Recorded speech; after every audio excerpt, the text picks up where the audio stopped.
Assalamualaikum warahmatullahi wabarakatuh. Sehat-sehat Bapak Ibu? Alhamdulillah. Mari, ada pertanyaan dari brosurnya. Ada beberapa pertanyaan dari brosur. Yang pertama di halaman 2. Ayat-ayat ini menjelaskan, ini surat Al-Baqarah ayat 261 sampai 263, bahwa orang yang menafkahkan hartanya dengan ikhlas akan dilipat gandakan pahalanya. Namun Allah juga mengingatkan agar tidak merusak sedekah dengan menyakiti penerima atau mengungkit-ungkit pemberian. Di sini sifat Al-Halim Allah tampak dalam dua hal. Pertama, dalam kesabarannya menerima amal hamba meskipun disertai kekurangan, selama niatnya tulus. Kedua, dalam kelembutannya menasihati tanpa celaan keras, seolah-olah Allah berfirman, Aku maha penyantun terhadap ketidaksempurnaan amalmu, maka bersikaplah santun pula kepada sesama. Bahkan terhadap orang yang belum mampu bersedekah, Allah tetap memuji mereka yang mengucapkan kata-kata baik dengan penuh kesabaran. Inilah wujud kesantunan ilahi yang tidak hanya memaafkan ketidaksempurnaan, tetapi juga membimbing dengan lembut menuju akhlak yang lebih mulia. Dari uraian paragraf yang tersebut, mohon dijelaskan bagaimana langkah-langkah yang harus ditempuh seorang mukmin untuk bisa meneladani sifat Al-Halim ini, Ustadz, dalam hidup kebersamaan. Ya, merujuk pada Al-Baqarah 261 sampai 263 ini, ya, tentu dalam hidup kebersamaan sesama muslim itu harus saling ada jiwa menolong, ya, jiwa membantu. Kan di 261-nya disebutkan matsalul ladzina yunfikuna amwalahum fi sabilillah kamatsali habbatin ambatat sab'a sanabila, dan seterusnya itu. Di situ berarti ikhlas menolong, ikhlas membantu, saling menguatkan, bukan saling melemahkan, saling merangkul, bukan saling memukul, saling berkasih sayang, bukan saling membenci, bukan saling dendam. Meskipun tidak dipungkiri dalam muamalah yaumiyah, muamalah harian, sesama mukmin itu terkadang berbeda sudut pandang. Kadang terjadi perselisihan di antara orang yang beriman. Namun perselisihan orang yang beriman itu tidak harus berakhir dengan dendam. Karena orang yang beriman itu tidak mungkin punya sifat pendendam. Maka di Al-Hujurat ayat 10 itu Allah kan juga berfirman, Innamal mu'minuna ikhwah fa aslihu baina akhawaikum wattaqullah la'allakum turhamun. Coba diingat lagi itu. Surat Al-Hujurat nomor surat 49 ayat 10. Innamal mu'minuna ikhwatun fa aslihu baina akhawaikum wattaqullaha la'allakum turhamun. Sesungguhnya orang-orang mukmin adalah bersaudara. Karena itu damaikanlah antara kedua saudaramu dan bertakwalah kepada Allah supaya kamu mendapat rahmat. Kita sudah tahu ayat ini Allah buka dengan huruf pembatas. yaitu innama. Innama itu maksudnya jika tidak demikian maka tidak. Jika orang mukmin itu tidak bersaudara, maka dia tidak disebut mukmin. Tanda bukti kalau orang mukmin itu bersaudara, jika ada perselisihan di antara sesama mukmin, maka lakukanlah islah, damaikan perselisihan tersebut. Bagi yang tidak mau didamaikan, ya tidak mukmin. Karena innama itu ya begitu, jika tidak demikian maka tidak. Bukti keimanan kita salah satunya mudah didamaikan, mudah diislahkan jika kita sedang berselisih. Karena kewajiban dari Allah pada kita itu hanya bersaudara. Ikhwah itu, ikhwah dan turunannya, ikhwah atau akhwat atau ikhwan atau akhun, ukhtun, itu tidak pernah disebut di dalam Al-Quran kecuali untuk menunjukkan makna persaudaraan yang sangat erat. Seolah-olah persaudaraan itu berasal dari satu bapak kandung yang sama. Itu ikhwah. Kalau kita sudah menyebut akhi, itu berarti kita memanggil orang itu sebagai saudara kita, seolah-olah itu saudara kandung kita, satu bapak. Dan bapaknya orang yang beriman itu sama. Bahkan bapaknya semua manusia itu kan sama, yaitu Nabi Adam. Kita ini disebut Bani Adam. Kalau dalam membangun kehidupan kebersamaan harus ada rasa kasih sayang satu dengan yang lain, mudah memaafkan, tidak saling membenci, mudah didamaikan jika terjadi perselisihan. Setidaknya dalam kebersamaan sesama muslim itu ada 4 rukun yang harus terpenuhi. Dan itu sudah sangat familiar di telinga kita. Harus ada at-ta'aruf, saling mengenal. Kemudian at-tafahum, saling memahami. Kemudian at-ta'awun, saling tolong menolong. Kemudian yang keempat at-takaful, saling menanggung. At-ta'aruf itu saling kenal, mulai dari kenal nama, kenal tempat tinggal, kenal ma'isyahnya apa, kondisi keluarga bagaimana, dan lain sebagainya, dan lain sebagainya.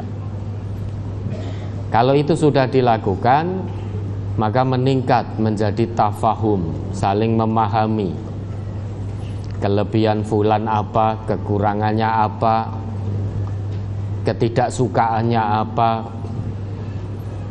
Sehingga jika kita bersama fulan, kita bisa menempatkan diri. Kalau fulan itu tidak suka dipanggil dengan satu panggilan, ya kita tidak memanggil fulan dengan panggilan yang tidak dia suka. Jika fulan itu tidak suka mendengarkan satu percakapan yang memang dia tidak suka, ya kita tidak ngajak ngobrol tentang itu. Itu artinya tafahum. Tidak hanya sekedar kenal jasadiyah fisik saja, tapi juga kenal karakter. Tahu karakternya. Oh, ini gawene gampang nesu, ya aja digawe nesu. Itu tafahum. Indah sekali kalau sesama mukmin itu sudah mencapai level tafahum, saling mengenal. Sehingga kalau kita berada di dekatnya, bersama dengan dia, bisa membawa diri likulli maqamin maqalun. Setiap tempat ada perkataannya. Walikulli maqalin maqamun. setiap perkataan ada tempatnya, sehingga kita tidak memaksa seseorang agar sama dengan kita. Kita tidak memaksa itu. Tafahum itu sudah saling menghormati. Kalau sudah begini, naik ke level berikutnya, ta'awun. Ta'awun itu saling tolong menolong satu sama lain, itu mudah memberikan pertolongan. Melihat saudara mukminnya sedang terpuruk, tidak hanya sekedar simpati, tapi sudah sampai ke level empati, yang pada akhirnya nanti takaful, itu saling menanggung. Nah, inilah kehidupan kebersamaan. Memang umat Islam itu harus bersama. Kewajiban Allah atas orang Islam itu harus bersama. Tanpa kebersamaan, orang Islam itu akan lemah sekali. Lemah sekali. Sekaya apapun dia, setinggi apapun kedudukan dunianya, sepinter apapun ilmunya, kalau dia nafsi-nafsi, egois, sendiri, itu lemah, sangat-sangat lemah. Karena manusia itu punya kemampuan yang sangat-sangat terbatas. Maka Islam ini kan agama kebersamaan, sehingga Islam ini harus diamalkan secara bersama. Tidak bisa Bapak Ibu kita mengamalkan Islam sendiri-sendiri, itu tidak bisa. Lemah sekali kita kalau sendiri. Dan perintah wa ta'awanu 'alal birri wat taqwa itu Allah perintahkan kepada hambanya yang beriman untuk berta'awun, saling membantu, saling menolong dalam kebaikan dan ketakwaan, bukan dalam hal kemungkaran. Lah inilah pentingnya memahami Islam. Ternyata setelah kita ngaji, kita jadi tahu Islam itu agama kebersamaan. Dalam kebersamaan harus ada ta'aruf, tafahum, ta'awun, takaful. Semuanya dilakukan ikhlas, tanpa pamrih, hanya mengharap ridha Allah. Dalam ta'awun dan takaful sekalipun haram kita mengungkit-ungkit apa yang sudah diberikan. Misal kita menolong saudara mukmin kita keluar dari kesulitan hidupnya, entah itu kesulitan ekonomi ataupun kesulitan yang lain. Sesudah itu kok kita ungkit-ungkit pemberian kita, itu diharamkan oleh Allah. Kita memberi dengan maksud biar dia mengikuti apa yang kita mau. Kalau dia tidak mau, terus kita ungkit. Kemarin kamu sudah saya beri uang sekian, kok sekarang nggak manut dengan saya? Manut dan tidaknya lihat dulu. Kalau itu terhadap makhluk, taat itu hanya dalam hal ma'ruf. Dikiranya dengan membantu, memberi uang, dia bisa membeli harga diri saudaranya. Kalau dia kemudian mengungkit-ungkit atau memberi dengan menyakiti, maka itu menjadi dosa. Misal lahirnya, zahirnya memberi, tapi dengan kalimat yang menyakiti. Nih, habis ini kerja dengan baik, ojo koyo kere lempoh ngono kuwi. Ini memberi tapi menyakiti, dosa sudah. Kita membantu, kita memberi, niatnya harus ikhlas. Atau tidak menyakiti seseorang tapi diumum-umumkan ke orang lain. Bapak, Ibu, fulan itu sudah saya bantu sekian. meski memberi tanpa omongan yang menyakiti, tapi kemudian dia cerita ke siapa-siapa, cerita kemana-mana bahwa fulan atau fulanah itu telah saya bantu A, B, C, D, E. Itu juga tidak boleh. Itu menyakiti juga. Inilah indahnya Islam.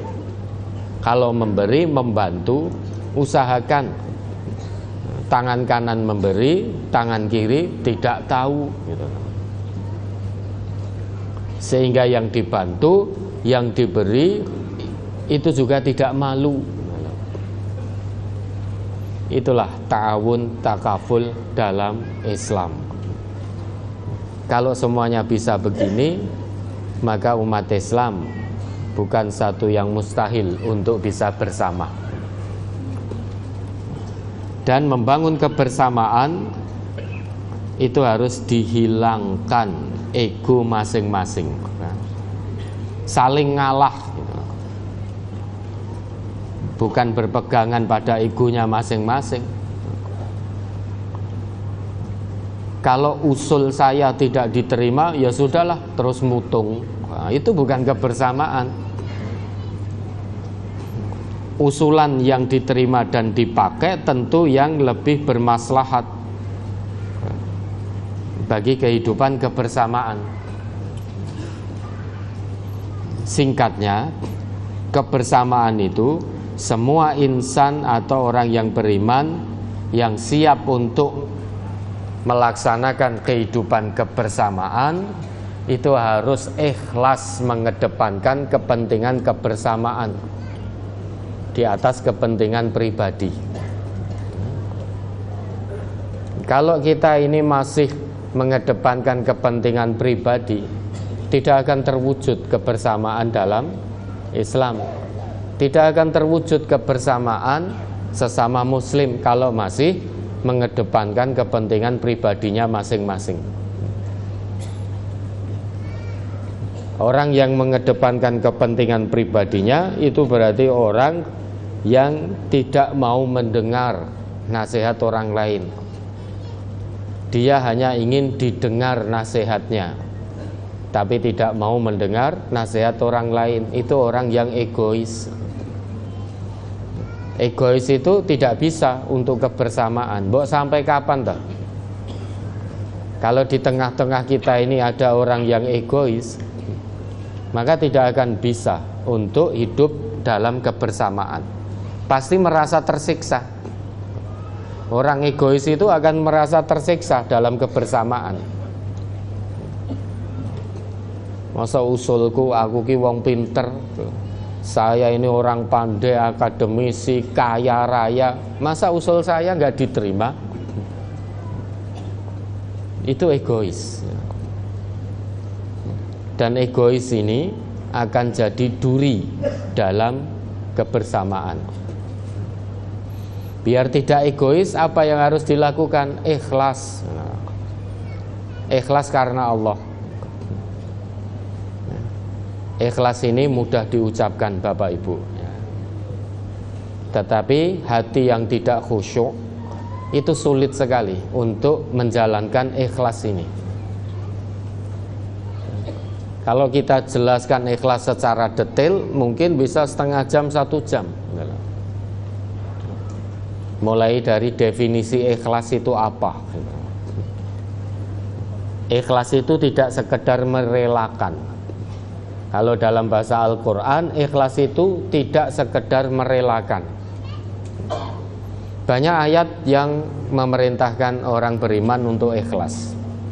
Fad'ullaha mukhlishina lahuddin.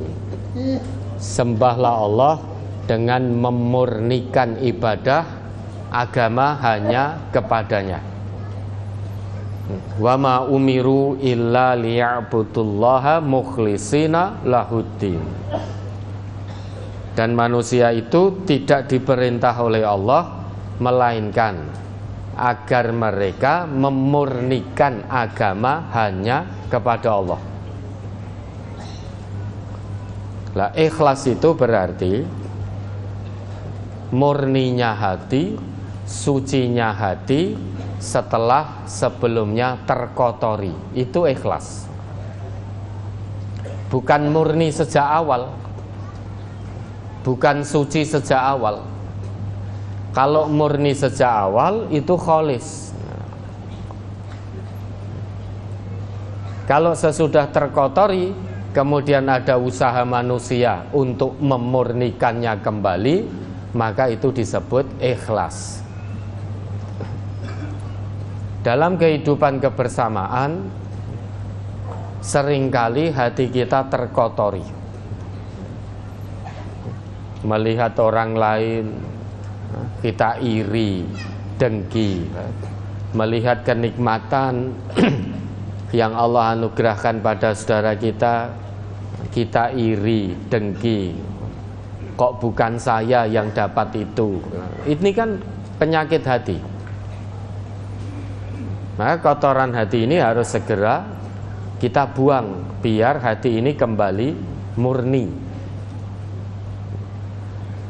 menjalankan nidom-nidom yang ada di majelis kita ini. Seringkali secara diam-diam, selintat-selintut, kita melanggar semua aturan yang ada di majelis kita ini dalam kehidupan kebersamaan ini. Itu berarti hatinya terkotori. Dalam kehidupan kebersamaan hatinya terkotori. Buktinya secara diam-diam, selintat-selintut melakukan pelanggaran demi pelanggaran, dikira Allah tidak mengetahui. Meski seluruh warga MTA tidak tahu, tapi Allah itu maha mengetahui. Nah, saat kita melanggar itulah hati kita terkotori dalam kebersamaan, sehingga tidak ikhlas hidup terpimpin, hidupnya sak karepe dhewe. Apalagi ketika dinasehati jawabnya ketus. Lah apa wong saya cari makan sendiri kok, saya nggak cari makan di MTA. Saya bisa ngatur diri saya sendiri. Lah MTA siapa kok ngatur-ngatur saya, wong yo ora makani. Nah, kalau sudah begini ini tidak bisa dalam kebersamaan. Memang di MTA itu kita tidak sedang cari makan, tapi kita sedang berusaha melaksanakan perintah Allah untuk bersama menjalankan Islam ini. Dan dalam kebersamaan ada yang harus ikhlas memimpin dan ikhlas dipimpin. Keikhlasan ini salah satunya ditunjukkan pada sikap ketaatan selama dalam hal ma'ruf. Tidak ada kebersamaan Bapak Ibu tanpa ketaatan dalam hal ma'ruf. Meski jumlah orang Islam itu besar, kalau kita berjalan sendiri-sendiri sakarepe dhewe, tidak mau taat dengan aturan, maka jumlah besar itu tidak menimbulkan, tidak memunculkan kualitas, hanya kuantitas. Jumlah yang besar itu kalau tanpa ketaatan itu sia-sia. Sia-sia, tidak akan menjadi satu kekuatan yang dahsyat kalau berjalannya sesuai keinginannya masing-masing. Maka dalam kebersamaan ini mutlak adanya ketaatan selama dalam hal ma'ruf. Dalam kebersamaan mutlak adanya kasih sayang, sehingga mudah saling memaafkan. Nah, sekarang ini kita prihatin, umat Islam jumlahnya besar, namun masing-masing sibuk dengan urusannya sendiri-sendiri, tidak peduli urusan umat Islam yang lain. Masing-masing sibuk dengan egonya sendiri-sendiri. merasa paling kaya sendiri, merasa paling pinter sendiri, merasa paling berpengaruh sendiri, merasa paling berkuasa sendiri. Inilah kelemahan umat Islam saat ini. Sulit untuk diajak dalam kebersamaan, sulit diajak untuk bersatu, hanya gara-gara beda pandangan, beda pemikiran, beda kelompok, beda partai, beda lembaga dakwahnya, beda majelis taklimnya. Sulit sekali untuk disatukan. Dengan demikian yang rugi siapa? Ya kita, umat Islam sendiri. Kalau kita tidak mau bersatu, yang rugi ya kita sendiri. Jadi bahan mainan, laksana makanan di atas sebuah nampan, saling direbutkan oleh orang-orang yang rakus, yang tamak, dimain-mainkan kita. Pendidikannya dipermainkan, ekonominya diacak-acak, kesehatan juga begitu. Keadaan ini Bapak Ibu, itu jauh-jauh hari sudah diwanti-wanti oleh Rasulullah. Belasan abad yang lalu Rasulullah sudah bersabda pada umat beliau, yushikul umamu antada'a alaikum kama tada'al akalatu ila qas'atiha. Hampir-hampir musuh-musuh Islam itu memperebutkan kamu wahai umat Islam, mempermainkan kamu wahai umat Islam. Layaknya kamu itu umat Islam seperti makanan di atas nampan yang dikelilingi dan diperebutkan oleh musuh-musuh Islam yang rakus dan tamak. Mendengar Nabi bersabda demikian, para sahabat bertanya, hal min qillatin nahnu yauma idin? Apakah saat itu nanti terjadi karena jumlah umat Islam itu sedikit wahai Rasulullah? Jawab Nabi, bal antum yauma idzin katsir. Pada saat itu nanti terjadi, saat musuh-musuh Islam mempermainkan kalian, jumlahmu itu sangat besar. Tidak sedikit, tapi katsir, sangat besar jumlahmu. Banyak sekali jumlah umat Islam. Secara kuantitas jumlahnya besar, tapi secara kualitas walakinnakum ghusaun ka ghusais sail. Kualitasmu hanya seperti buih yang mengambang. Jumlahnya besar tapi tidak punya kualitas. Kenapa tidak ada kualitas? Karena tidak ada ito'ah, tidak ada ketaatan, tidak ada as-sam'u wa ta'ah. Selain itu, sudah kualitasnya seperti buih yang mengambang. Wala yanzi'annallahu min suduri aduwikum al-mahabata minkum. Ketika kualitas umat Islam hanya seperti buih yang mengambang, maka saat itu musuh-musuh Islam, musuh-musuh Allah tidak lagi gentar kepada kekuatan umat Islam. Rasa gentar, rasa takut telah Allah cabut dari dada musuh-musuh Islam. Karena melihat umat Islam sudah tidak bisa bersama. Umat Islam saling egois, nafsi-nafsi, sendiri-sendiri, berjalan sendiri-sendiri. Sesuatu yang sendiri itu sudah tidak menggentarkan lawan. Orang yang bersendirian, sekalipun dia punya banyak harta dan lain sebagainya, itu sudah tidak bisa menggentarkan lawan. Hanya kebersamaan seperti Fathu Makkah itu loh.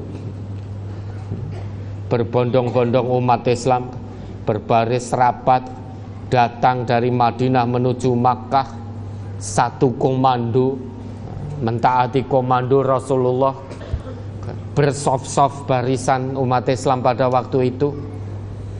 Orang kafir, orang musyrik Makkah melihat berbondong-bondong satu komando taat pada komandonya Rasulullah, tidak saling berjalan sendiri-sendiri, itu sudah gentar, sehingga tanpa peperangan itu Fathu Makkah.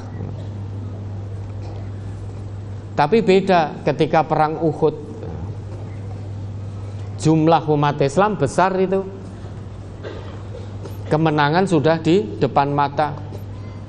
Hanya gara-gara kepingin dapat ghanimah, harta rampasan perang, tidak lagi mentaati komando Rasulullah, tidak lagi mentaati perintah Rasulullah, sehingga pasukan panah yang di atas bukit turun ikut berebut ghanimah. Melihat hal itu, panglima perang kafir Quraisy pada waktu itu masih Khalid bin Walid memutuskan untuk naik ke atas bukit, mengambil alih medan, sehingga pasukan kafir menang pada waktu itu. Kekalahan perang Uhud karena disebabkan tidak adanya ketaatan pada perintah Rasulullah. Tidak ada kebersamaan. Kalau menyelisihi perintah Rasul, kocar-kacir sudah. Egois, nafsi-nafsi, semua ingin memiliki ghanimah, harta rampasan perang. Maka musuh-musuh Islam pada waktu itu tidak gentar lagi, ambil alih bukit, kemudian dari atas bukit menyerbu pasukan Islam yang sudah tergiur, tergoda oleh kesenangan duniawi. Kalah total akhirnya. Nah itu, kalau sudah hilang ketaatan, hilang kebersamaan. Kalau sudah hilang kebersamaan, tidak lagi menggentarkan musuh-musuh Islam. Rasa gentar itu sudah Allah cabut dari dada musuh-musuh Islam. Musuh Islam sudah tidak gentar, rasa gentar sudah tercabut. Sebaliknya, wala yaqdhifannallahu fi qulubikumul wahn. Allah tancapkan dalam-dalam, kuat-kuat ke dada orang-orang Islam penyakit wahan. Wahan itu apa? Hubbud dunya wa karahiyatul maut, cinta dunia dan takut mati. Takut mati karena membela dan menyuarakan kebenaran. Sehingga tidak ada lagi umat Islam yang berani menyuarakan kebenaran Quran dan Sunnah. Semuanya terseret arus, terbolak-balik. Yang hak malah dikatakan batil, yang batil malah dikatakan hak. Karena takut mati. Menyuarakan kebenaran resikonya mati. Menyuarakan keadilan Islam resikonya mati. Itu hal yang wajar karena dijanjikan surga oleh Allah.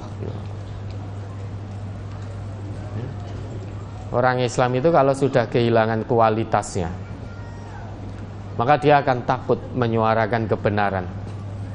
Menyuarakan kebenaran, keadilan Quran dan Sunnah, takut dia, pakewuh, malu, takut. Takut dicaci, takut dimaki, takut diusir, takut dikucilkan, takut dibunuh. Tidak ada sejarahnya Bapak Ibu, penyuara kebenaran dan keadilan Islam itu tanpa resiko, itu tidak ada sejarahnya. Para nabi, para rasul, para pemimpin muslim, para khalifah, ketika menyampaikan kebenaran Islam apa adanya, beresiko. Banyak nabi yang dibunuh oleh kaumnya, seperti Nabi Zakaria, Nabi Yahya itu dibunuh oleh kaum karena menyampaikan kebenaran Allah, agama Allah. Rasulullah satu-satunya suri toladan berulang kali hendak dibunuh oleh pamannya sendiri. Bahkan Khalifah Utsman juga dibunuh, Khalifah Ali juga dibunuh. Jika tidak ada sejarahnya, menyuara kebenaran dan keadilan agama Allah itu tanpa resiko, itu tidak ada sejarahnya. Puncak resikonya kehilangan nyawa. Itu hal yang wajar, syahid di sisi Allah. Sekarang kalau umat Islam itu sudah terlampau cinta dunia, pasti takut mati. Kenapa? Takut kehilangan dunia. Kalau sudah terlampau cinta dunia, tidak berani lagi menyampaikan kebenaran, menyampaikan keadilan. Kalau sudah begini ini, hilang kebersamaan. Karena umat Islam akan terpecah nanti. Yang hubbud dunya dan karohiyatul maut, yang cinta dunia berlebihan dan takut mati, sama yang orang Islam yang masih menyuarakan kebenaran dan keadilan, tidak takut apapun, yang ditakuti hanya murka Allah. Wala yakhafuna laumata laim, tidak takut cacian manusia, karena fokusnya hanya ridho Allah. Kalau sudah terpecah-pecah seperti itu, tidak lagi menggentarkan musuh-musuh Islam, sehingga musuh-musuh Islam menjadikan umat Islam bahan permainan, bahan mainan, ya, tendang sana, tendang sini. Inilah kenapa umat Islam bisa seperti ini. Tidak adanya kebersamaan. Dalam kebersamaan harus ada saling menghargai, saling menghormati, saling menyayangi, tidak sekedar simpati. Dan kebersamaan terbaik yang harus kita contoh itu apa yang dilakukan oleh Rasulullah saat membina kebersamaan umat Islam melalui persaudaraan kaum Muhajirin dan Ansor. Peristiwa itu Allah abadikan dalam Quran surat Al-Hasyr ayat 9 dan 10.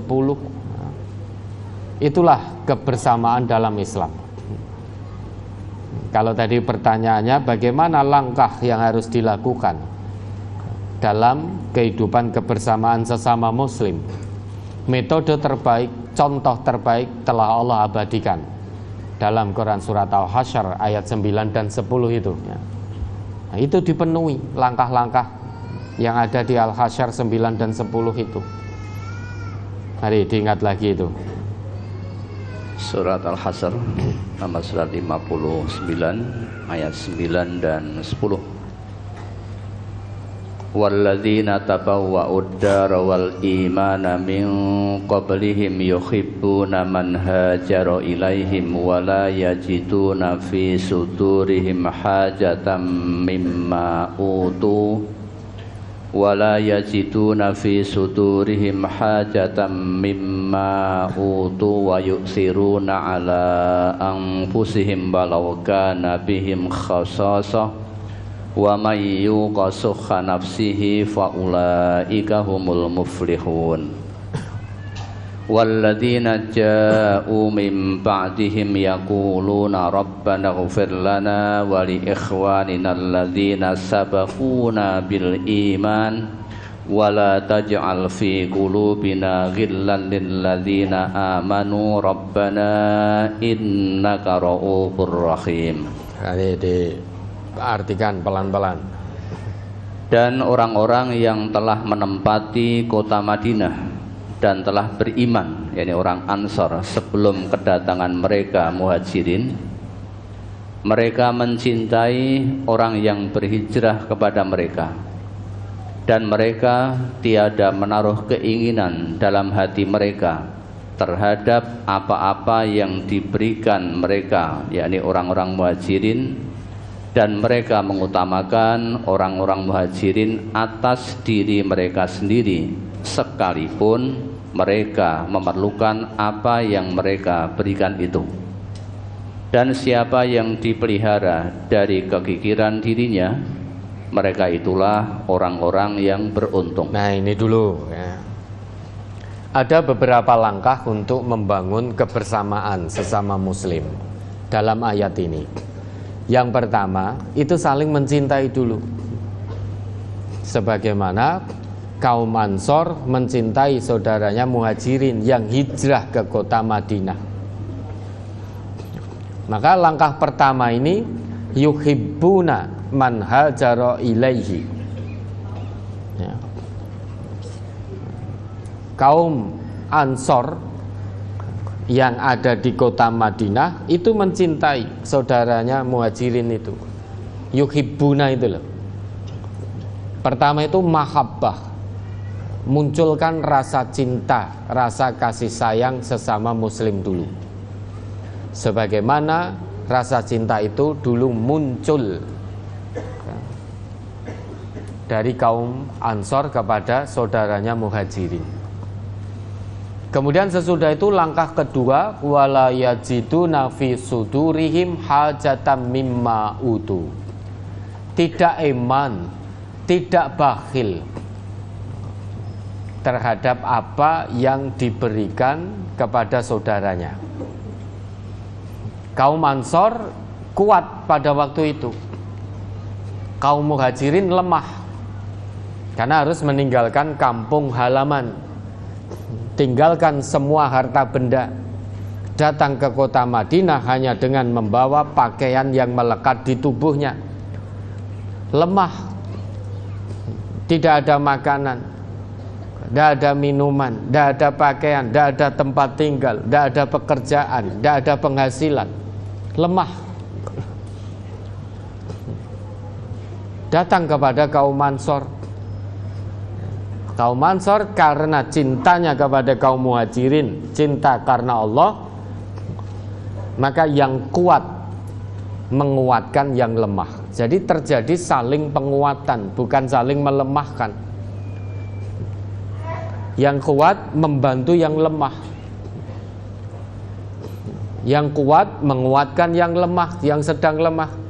Kaum Ansor menguatkan kaum Muhajirin, memberikan apa yang dibutuhkan oleh kaum Muhajirin,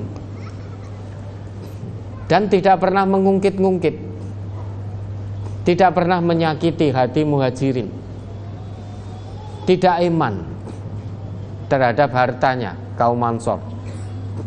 Melihat kaum Muhajirin butuh, ulurkan tangan. Ini simpati dan empati. Itu langkah kedua. Sehingga yang kuat dalam kebersamaan itu membantu yang sedang lemah. Yang sedang lemah jangan aji mumpung. Mumpung dibantu terus tidak mau berusaha, mung jaga ketok, itu yang tidak boleh. Itu berarti menjadi beban bagi saudaranya yang lain, dan itu dilarang. Wala takunu kallan 'alan nas. Jangan kamu menjadi beban bagi orang lain. Mung jaga ke terus ndak mau berusaha. Wong kok yo enek sing ngekeki, kok yo enek sing ngasih. Padahal masih sehat, masih bugar, tapi ndak mau berusaha. Hanya tangan di bawah terus, padahal masih bisa berusaha. Tapi karena aji mumpung, jaga ke. Lah aji mumpung itu juga tidak dicontohkan oleh kaum Muhajirin. Itu langkah kedua. Yang ketiga, wa yu'thiruna ala anfusihim walau kana bihim khassasah. Mengedepankan kepentingan saudaranya di atas kepentingannya sendiri.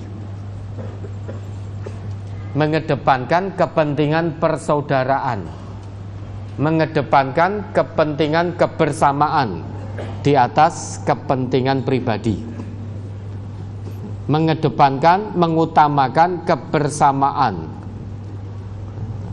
di atas kesenangannya sendiri.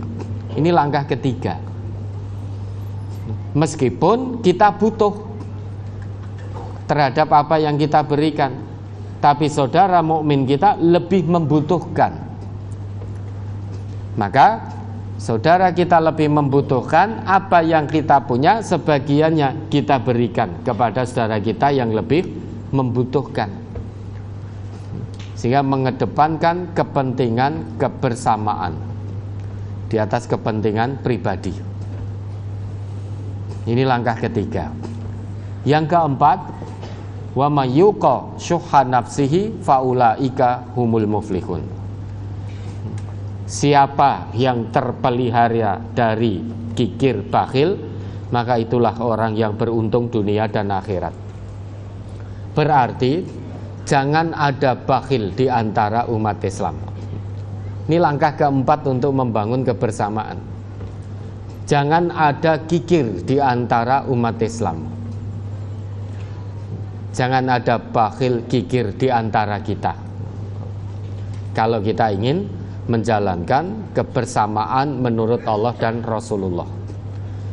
Kalau kita masih saling bakhil, mung dijalui nasihate bakhil, moh aku wegah nasihati kowe.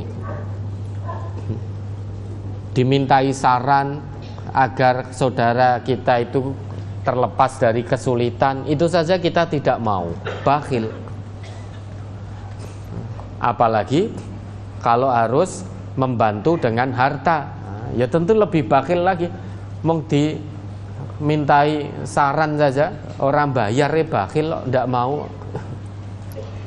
Apalagi kalau menolong dengan harta, tentu lebih bakhil. Maka jangan ada bakhil di antara kita, baik bakhil dalam hal pemikiran, tenaga, waktu maupun harta. Jangan ada bakhil di antara kita, sehingga terjadi saling menguatkan kalau tidak ada bakhil di antara kita. Tapi kalau di antara kita ini ada kebakhilan, yang terjadi saling melemahkan. Ini langkah keempat. Jauhkan diri dari bakhil, apapun bentuk kebakhilan itu. Terus, dan orang-orang yang datang sesudah mereka, yakni Muhajirin dan Ansor, mereka berdoa, ya Tuhan kami, beri ampunlah kami dan saudara-saudara kami yang telah beriman lebih dulu dari kami, dan janganlah Engkau membiarkan kedengkian dalam hati kami terhadap orang-orang yang beriman. Ya Tuhan kami, sesungguhnya Engkau Maha Penyantun lagi Maha Penyayang. Langkah kelima, saling mendoakan. Apapun masalah di antara kita, apapun perselisihan di antara kita, apapun perbedaan di antara kita, jangan sampai itu menghalangi kita untuk saling mendoakan. Misal, ada dua mukmin sedang berselisih. Biasanya ini sudah tidak mau saling mendoakan karena anyel, hanya gara-gara anyel terus tidak mau mendoakan. Moh mbok nganti apa? Ndak sudi saya mendoakan dia. Lagi juta anak kon ndongake. Nggak sudi ya. Misal Ustadz Ghazali dan Ustadz Marjono lagi musuhan, misal, meski jejer duduknya, tapi belum tentu masih saling mau mendoakan, karena lagi anyel. Orang itu kalau lagi anyel, sedang benci pada seseorang, terseret oleh hawa nafsunya, itu kepinginnya melihat orang yang sedang dia benci itu celaka, gitu loh. Pomo tabrakan kuapokmu kapan, syukur, rasakno, salahin juta aku, gitu loh. Hawa nafsunya merasa puas, gitu loh. Kalau itu yang terjadi Bapak dan Ibu, sudah tidak ada kebersamaan di antara umat Islam. Bagaimana bisa bersama? Tidak ada saling mendoakan, malah menginginkan kecelakaan, kebinasaan bagi saudara muslimnya yang lain. Maka langkah kelima dalam membangun kebersamaan seperti kebersamaan dan persaudaraan Muhajirin dan Ansor, itu semuanya harus ikhlas saling mendoakan apapun permasalahan di antara kita. Tetap saling mendoakan. Mendoakan itu tidak butuh modal, tidak keluar biaya. Sebetulnya mudah dilakukan, tapi sulit bagi orang yang hatinya penuh dengan kebencian dan kedengkian. Punya hubungan nasab, kakang ngadi, rebutan warisan, podo-podo Islami. Ini saja sudah tidak bisa saling mendoakan. Gimana mendoakan rebutan warisan yang terjadi saling bacok kok? Gimana mau mendoakan? Pengennya rebutan warisan dikuasai penuh, untuk itu masih harus mati bacok sih, atau adine harus mati bacok dulu. Ada ndak peristiwa seperti itu? Ada. Anak membunuh bapaknya, membunuh ibunya karena tidak diberi uang. Padahal ki podo Islami. Kewajiban anak berbakti pada orang tua, mendoakan orang tua. Lah orang tuanya tidak didoakan, malah dibunuh. Hanya untuk dapat harta dunia. Orang tua juga begitu. Ada yang membunuh anak-anaknya. Ya, padahal harusnya orang tua itu mendoakan anak-anaknya, karena doa orang tua untuk anaknya itu tidak tertolak menurut sabda Rasulullah. Tapi malah anaknya dibunuh karena satu hal.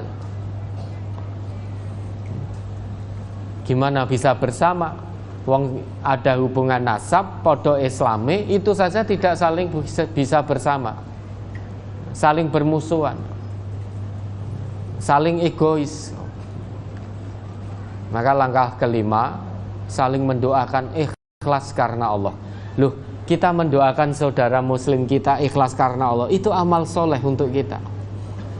Begitu kita tengadahkan tangan, panjatkan doa dengan penuh keikhlasan dan keyakinan kepada Allah untuk kebaikan saudara kita, tercatat sebagai amal soleh, memperberat timbangan amal kebaikan. Masa kita tidak mau melakukan itu? Harus ada saling mendoakan untuk kebersamaan. Langkah keenam, wala taj'al fi qulubina ghillan lil ladzina amanu. Setiap muslim harus memaksa menghilangkan ghil yang ada pada hatinya. Ghil terhadap saudaranya itu harus hilang. Allah tidak akan menghilangkan ghil begitu saja kalau kita tidak mau berusaha menghilangkan ghil tersebut. Kebencian, kedengkian, dendam terhadap sesama muslim tidak mungkin Allah hilangkan kalau kita tidak mau menghilangkannya terlebih dahulu. Maka hilangkan semua ghil yang ada, penyakit hati yang ada pada jiwa kita, hilangkan. Itu langkah untuk merajut kebersamaan. Yang ketujuh, Rabbana innaka ra'ufur rahim. Meneladani sifat Allah yang maha penyantun lagi maha penyayang ini.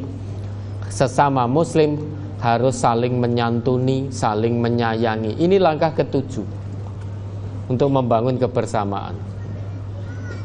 Langkah pertama sampai ketujuh ini hanya bisa dilakukan dengan keikhlasan. Keikhlasan itu harus ada niat yang murni. Ya, kalau kita jelaskan keikhlasan mungkin sampai selesai waktu ini ya. Keikhlasan itu dimulai dari niat yang murni. Niat murni itu berawal dari pemahaman seseorang tentang tujuan akhirnya. Ini mohon izin, ini pertanyaan Pertama ini panjang ini penjelasannya, karena ini menyangkut membangun kebersamaan. Ini tentang keikhlasan ya. Niat murni itu Bapak dan Ibu, kita tidak tahu niat murni kalau kita tidak tahu tujuan akhir kita ya. Ibarat kita gambarkan sebuah panah sini, ini titik tujuh itu tujuan akhir. Kalau kita paham titik tujuh ini, tujuan akhir kita, maka akan ada titik tolak di sini.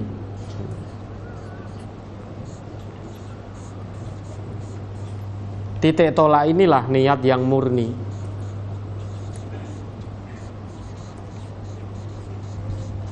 Bagaimana kita bisa berniat secara murni kalau tidak tahu tujuan akhir? Lah tujuan akhir kita apa? Ridho Allah tentunya.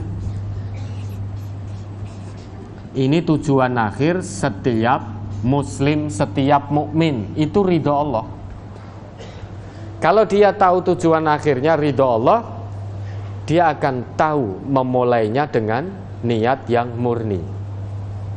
Dari titik tolak menuju titik tujuh ini ada jalan yang panjang membentang. Jalan panjang membentang ini harus kita isi. Karena tidak mungkin kita dari start mencapai finish kalau tidak melalui jalan yang panjang membentang ini.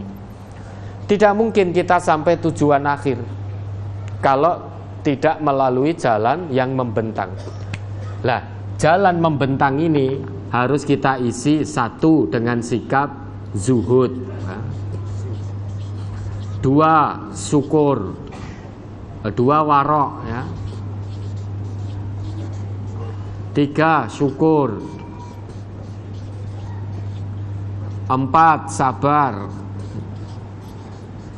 lima tawakal. Ini dalam Quran begini.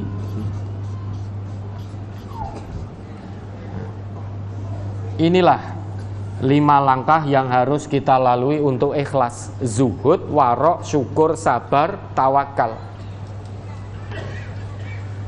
Kalau kelimanya ini ada, insya Allah kita bisa bersama. Inilah rute keikhlasan seseorang. Harus paham dulu tujuan akhirnya. Tujuan akhirnya apa? Mardhatillah, keridhaan Allah. Untuk mencapai tujuan akhir ini harus dimulai dengan niat yang murni. Mau difoto saya tutupi dulu ya. Niat murni ini dalam Islam itu ada 3 hal yang harus dilakukan. Niat murni, 1 lillah, 2 fillah, 3 billah. Ini niat murni. Tidak sekedar nawa itu. Mbok lesannya ngucap nama itu, tapi kalau tidak ada lillah, fillah, billah dari dalam hati, ya percuma niat itu. Lillah ini untuk konteks ibadah. Semua ibadah harus lillah. Fillah ini untuk konteks jihad, mujahadah. Billah ini konteks doa atau permohonan kepada Allah. Ada lillah, ada fillah, ada billah. Ini niat yang murni. Nah, kita mau membangun kebersamaan tanpa niat murni, tanpa lillah, tanpa fillah, tanpa billah, mustahil bisa bersama. Lillah itu konteksnya ibadah. Maka di Al-An'am 162 itu, apapun yang kita lakukan termasuk mati kita pun, bagaimana punya nilai ibadah lillahi rabbil alamin. Qul inna sholati wa nusuki wa mahyaya wa mamati lillahi rabbil alamin. Katakan Muhammad, bahwasanya sesungguhnya solatku, ibadah nusukku, aktivitas hidupku dari bangun tidur sampai tidur lagi, bahkan matiku itu harus lillahi rabbil alamin. Sehingga bagaimana orang Islam itu semua aktivitas hidupnya harus punya nilai ibadah. Maka dalam Islam mulai hal kecil sampai hal besar diatur oleh Allah, oleh Rasulullah. Biar itu menjadi nilai ibadah, maka dalam Islam ada doa untuk mengawali dan mengakhiri. Masuk kamar mandi dengan doa, keluar kamar mandi dengan doa. Jadi nilai ibadah tidak hanya sekedar buang hajat. Mau makan diawali dengan doa, dengan tangan kanan, diakhiri pula dengan doa. Jadi nilai ibadah tidak hanya sekedar menghilangkan rasa lapar. Saling menyayangi sesama muslim itu harus lillah, biar jadi nilai ibadah. Meski tidak ada hubungan nasab, tetap saling mencintai sesama muslim, karena itu saudara sesama mukmin, sesama muslim, menjadi nilai ibadah. Fillah itu konteksnya jihad, mujahadah. Mujahadah di situ berarti menegakkan kebenaran dan keadilan agama Allah. Itu fillah. Seperti Al-Hajj ayat 78 itu wajahidu fillah haqqa jihadih. Bukan wajahidu lillah, tapi wajahidu fillahi haqqa jihadih. Itu konteksnya jihad, konteksnya mujahadah, bersungguh-sungguh. Termasuk bersungguh-sungguh melawan hawa nafsu itu harus fillah gitu loh. Hal terberat dalam jihad salah satunya adalah melawan hawa nafsu. Ikhlas menginfakkan harta di jalan Allah itu harus fillah juga. Wa anfiqu fi sabilillah, bukan li sabilillah, tapi wa anfiqu fi sabilillah. Infakkanlah sebagian hartamu di jalan Allah. Itu fillah. Billah itu berarti terus istiqomah memohon pertolongan kepada Allah, sehingga apapun yang dilakukan harus dengan pertolongan Allah. Jangan merasa paling bisa, jangan merasa sombong, karena semua yang bisa kita lakukan ini karena pertolongan Allah. Misal kita memohon perlindungan kepada Allah dari satu penyakit. Allahumma inni a'udzubika minal barasi wal jununi wal juzami wa min sayyi'il asqam. Ya Allah, sesungguhnya aku mohon kepadamu dari kusta, lepra, penyakit belang dan gila, dan penyakit-penyakit berat lainnya. A'udzubika, bukan a'udzulaka, bukan a'udzufika, tapi a'udzubika. Ini billah. Ini niat murni. Niat murni itu berarti ikhlas mengharap ridha Allah.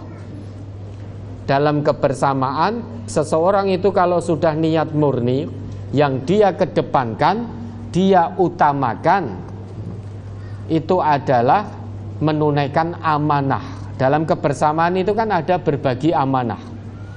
Dia tunaikan amanah dengan baik, tidak mengedepankan popularitas, tidak mengejar syuhroh, tidak mengejar ketenaran pribadi. Meski tidak tenar, meski tidak terkenal, namun dia tunaikan amanah itu dengan baik, karena yang diharapkan hanya mardhatillah. Kemudian ada jalan panjang terbentang yang harus dipenuhi, yaitu zuhud, warok, syukur, sabar, dan tawakal. Zuhud itu bukan berarti kok meninggalkan dunia, bukan berarti tidak bergerak untuk dunia. Zuhud itu kondisi jiwa yang sudah tidak lagi tergoda oleh dunia. Itu zuhud. Artinya Al-Qasas 77 itu zuhud, mengutamakan akhirat, dunianya hanya sekedar tidak dilupakan. Itu zuhud. Orang zuhud itu bukan kok ibadah terus tanpa bergerak untuk dunianya. Itu bukan zuhud. Zuhud itu kondisi jiwa seseorang yang sudah tidak lagi tergoda oleh dunia. Meski mendapatkan dunia, tapi dengan cara yang haram, orang yang zuhud tidak akan mengambil jalan itu. Kepentingan akhirat dan dunia bertemu dalam satu waktu. Orang zuhud, dia akan mengutamakan kepentingan akhirat. Kepentingan kebersamaan dan pribadi bertemu dalam satu waktu. Orang yang zuhud, dia akan kedepankan kepentingan kebersamaan, sebagaimana kaum Ansor tadi. Artinya orang zuhud itu lebih mengutamakan akhirat daripada dunianya. Bukan berarti kok ibadah terus tanpa bergerak untuk dunia. Warok itu kemampuan mengendalikan diri sehingga tidak mudah terjerumus dalam maksiat dan dosa. Itu warok. Kemampuan mengendalikan diri sehingga tidak mudah terjerumus dalam dosa dan maksiat. Orang Islam semuanya harus punya sikap warok ini. Contoh ya, orang Islam dimanapun itu tahu Bapak Ibu bahwa riba itu dosa. Loh, riba jadi contoh lagi. Pokoknya sampai tidak ada riba di tengah-tengah keluarga besar MTA ya. Kita itu semua tahu riba itu dosa yang sangat besar, menjadi musuh Allah dan musuh Rasulullah.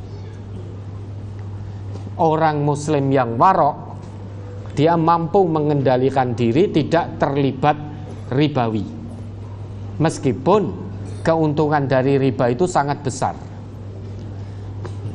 Tapi dia muslim yang warok, tahu riba itu dosa, sehingga dia bisa mengendalikan dirinya tidak terjerumus dalam dosa riba. Menjauhkan dirinya dari dosa riba, itu warok. Untuk kebersamaan semuanya harus punya sikap warok. Semua orang Islam harus mampu menjauhkan diri dari perbuatan dosa dan maksiat. Tahan, jangan mudah-mudah berbuat maksiat.